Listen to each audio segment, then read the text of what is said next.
मामा। भांजे, आओ आओ आओ आओ। मेरा बहादुर बेटा।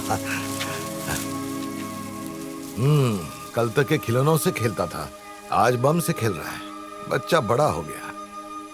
हमारे बच्चों के भाग्य में यही सब लिखा है। झोला दे। उन्होंने किस पर इल्जाम लगाया? एक तो तुम और दूसरा तुम्हारा बेटा। पता नहीं मुझे क्यों छोड़ दिया। उनको तुम्हारी किसी ना किसी काम के लिए जरूरत होगी, वरना वो तुम पर भी कोई ना कोई इल्जाम लगाकर इस केस में लपेट लेते। नरसिंह की लाश को कब ले गए? रात में ही उसका क्रियाकर्म हो गया। उन्होंने क्या बयान दिया? दगड़ू और नरसिंह का ड्राइवर चश्मदीद गवाह है। उनका कहना है कि तुमने नरसिंह पे नजर रखने के लिए अपने बेटे को उसके पीछे होटल भेजा था। उस समय वो गांव वालों के साथ आने वाले चुनाव के बारे में बात कर रहा था, तो तुम और तुम्हारा बेटा उसके पास गए और उसे चाकू दिखाकर तुम लोगों ने उससे उसकी सोने की चेन और अंगूठी छीनी, जिससे बात बढ़ गई तो तुमने उसे मार डाला और गहने लेकर भाग गए। पीछा करने पर तुम्हारे बेटे ने बम फेंका। सब मिले हुए हैं। सच्चाई ये थी कि हमने अपनी इज्जत और जिंदगी बचाने के लिए उस घटिया आदमी को रोकने की कोशिश की थी, लेकिन वो ये नहीं बताएंगे। चोर साबित करके हमारी बेइज्जती करवाना चाहते हैं। मामा। मामा ये लो, किशमिश को दूध के साथ मिलाकर लक्ष्मी को खिलाना, उसे बहुत अच्छा लगता है। तुझे किसी ने देखा तो नहीं? नहीं बाबा। और हाँ, मैंने चाचा से कह दिया है कि गहने गिरवी रखकर जो भी पैसे मिले वो तुझे पहाड़ी पर पहुंचा दे।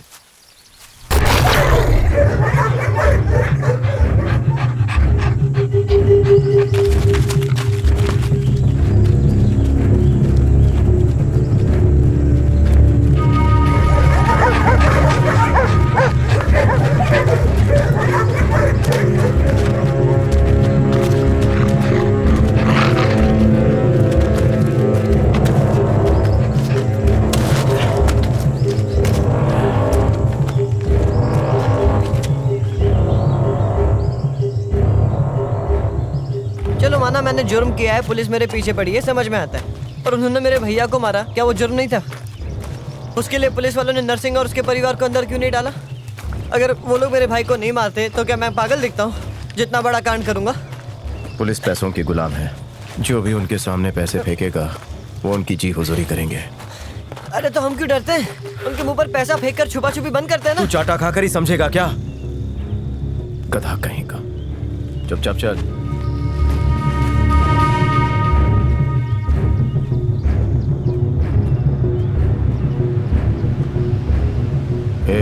मैं मारी चाचा से मिलने जा रहा हूँ, तू जंगल में संभल कर रहना। अरे बाबा, मेरे लिए जंगल नया थोड़ी है। जंगल नया नहीं है, लेकिन जिस वजह से भाग रहे हैं वो वजह नहीं है।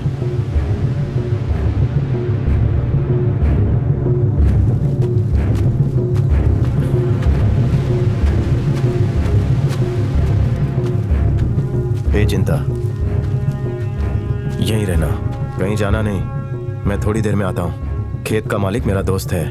और सुन, यहीं रहना, यहाँ वहाँ घूमते घूमते कहीं रोड पर मत निकल जाना, सुना ना? हाँ ठीक है।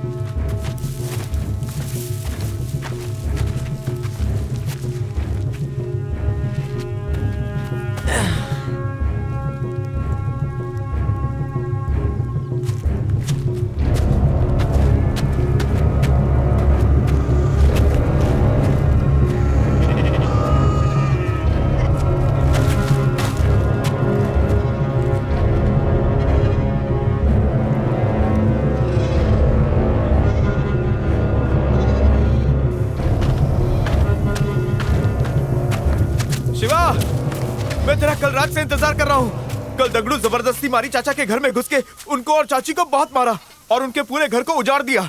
चाची तो अभी तक बेहोश पड़ी है। चाची को भी मारा क्या? हाँ शिवा, उन्हें बहुत मारा। वो दोनों अस्पताल में हैं। और पार्वती? दगड़ू के आने से पहले चाचा ने उन्हें भगा दिया। पता नहीं वो लोग कहाँ गए होंगे। चाचा कह रहे थे कि वो उन्हें सुरक्षित नहीं रख पाए। उन्होंने तुमसे माफी मांगी है। माफी तो मुझे मांगनी चाहिए क्योंकि मैंने उन्हें मुसीबत में डाला। चाचा से कहना कि उनका एहसान हम जिंदगी भर नहीं भूलेंगे। इसमें एहसान की क्या बात है? तू अपना ख्याल रखना शिवा।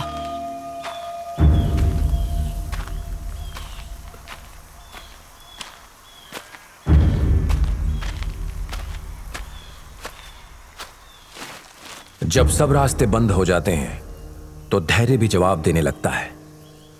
तब याद आते हैं वो लोग जो कभी तुम्हारे साथ थे, जिन पर तुम्हें भरोसा था। जब वो छूट जाते हैं तो कदम भी डगमगाने लगते हैं।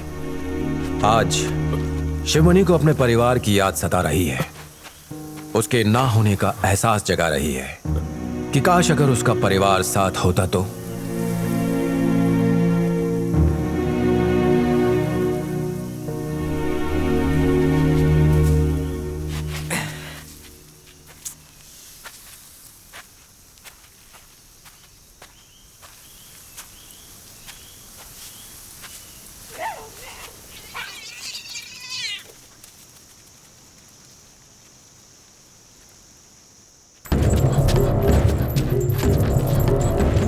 उसके साथ तू भी सूंघ रहा है क्या?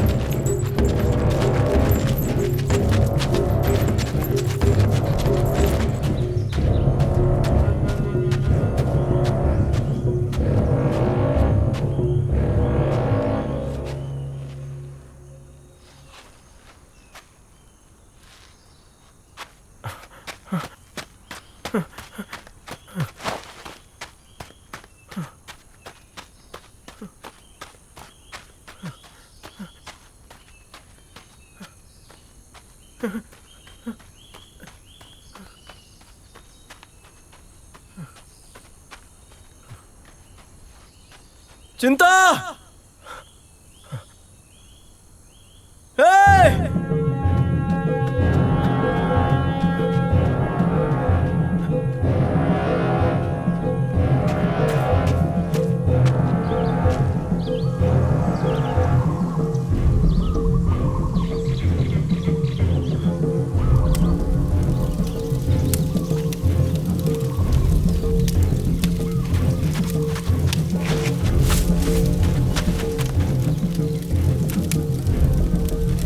हे बाबा, यहाँ आओ, देखो मुझे क्या मिला। इसे भून जाने दो।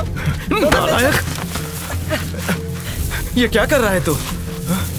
तुझे कहा था ना वहीं बैठे रहे, फिर यहाँ क्यों आया? वहीं बैठे रहता तो खाने का बंदोबस्त कैसे करता? ये सूअर की औलाद!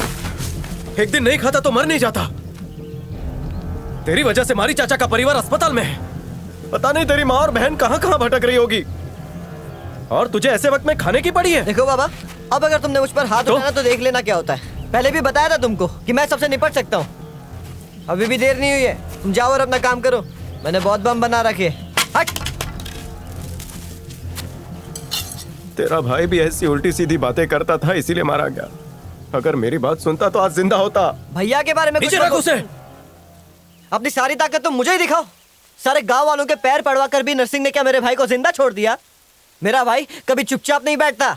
वो तुम्हारी तरह तलवे चाटने के बजाय उनके घर में घुसकर एक एक को काट के रख देता। भैया की जगह अगर तुम मर गए होते ना तो हम सुकून से रहते।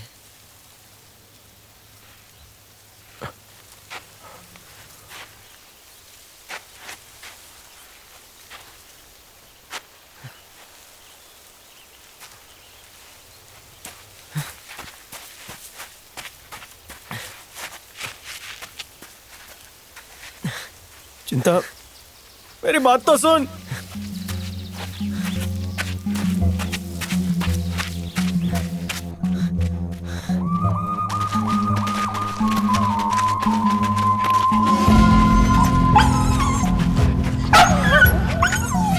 इससे उनकी महक मिली है। पट्टा खोल इसका।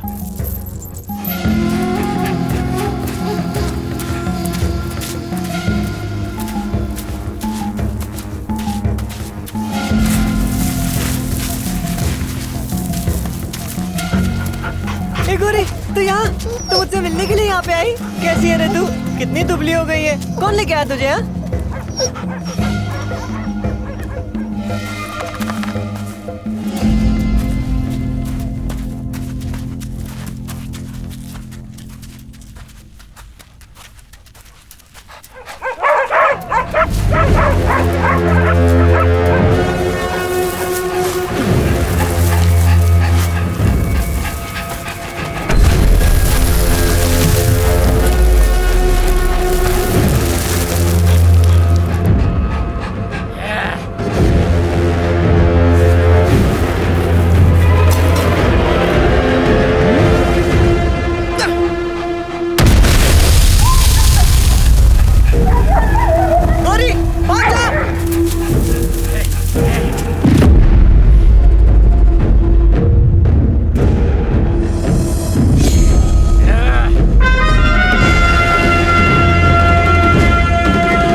परिवार को मुसीबत में नहीं डाल सकता। अगर दोबारा मेरे परिवार की तरफ नजर उठाई तो मैं सबको काट डालूंगा।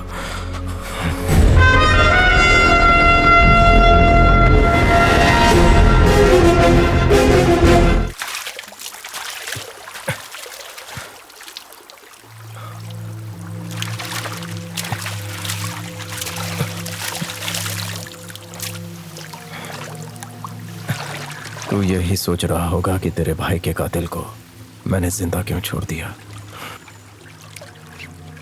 मन कर रहा था उन सुअरों की खाल खींचकर उनके चिथड़े उड़ा दूं,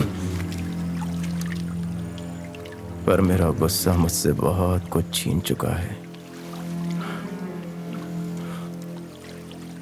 तेरा बाबा पहले किसान नहीं था। अपनी जवानी में मैं शराब बनाकर गुजारा करता था। उस इलाके में सबसे अच्छी शराब बनाने के लिए मैं जाना जाता था। शादी हो या मैयत, खुशी हो या गम, लोग मेरी शराब लेने के लिए दूर दूर से आते थे। इसीलिए मेरा मालिक विश्वनाथ उस इलाके का सबसे पैसे वाला इंसान था।